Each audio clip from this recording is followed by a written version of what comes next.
Textile நண்பர்களுக்கு வணக்கம். இன்றைக்கி நம்ம பார்க்க போகிற topic ionic nature of the softeners. அதாவது சாஃப்ட்னருடைய அயானிக் நேச்சர். எல்லா பொருளுக்கும் அயானிக் நேச்சர் இருக்குது.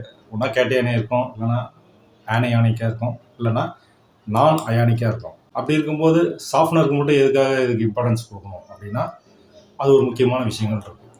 ஏன்னா அயானிக் நேச்சரை பொறுத்து தான் சாஃப்ட்னருடைய பர்ஃபார்மன்ஸ் வந்து இருக்கும். For example cationic ionic nature உள்ள சாஃப்ட்னர் பெட்டர் ஃபீல் கொடுக்கும் compare to non ionic and anionic softener. Cationic softeners வந்து நார்மலாக வந்து ஃபேட்டி ஆசிட் ஆர் வேக்ஸ் பேஸ்டாக இருக்கும். நான் அயானிக்கு அது மாதிரி தான். ஆனால் ஆனையானிக் வந்து பார்த்திங்கன்னா சல்ஃபோனேட் ஆயில் பேஸ்டாக வந்து அந்த சாஃப்ட்னஸ் இருக்கும். இப்போ வந்து நார்மலாகவே வந்து கேட்டையானிக் அப்படின்னாவே நம்ம வந்து அந்த இதை வந்து அந்த சப்ஸ்டன்ஸை வந்து அஸ்டிக் மீடியம், அதாவது 5 to 6 அந்த ரேஞ்சுக்குள்ளே யூஸ் பண்ணால் தான் அதனுடைய பர்ஃபார்மன்ஸ் பெட்டராக இருக்கும். ஆனையானிக் அப்படின்னா 7 to 8 ஆல்கலைன், ஸ்லைட்டாக ஆல்கலைன் பிஹெச்சில் பண்ணால் தான் அதனுடைய பர்ஃபார்மன்ஸ் நல்லா. நான் அயானிக்னு பார்த்தீங்கன்னா போத் அஸ்டிக்லேயும் ஒர்க் பண்ணணும், ஆல்கலைன்லையும் ஒர்க் பண்ணணும். ஸோ அதை கரெக்டாக தெரிஞ்சு நம்ம யூஸ் பண்ணோம்.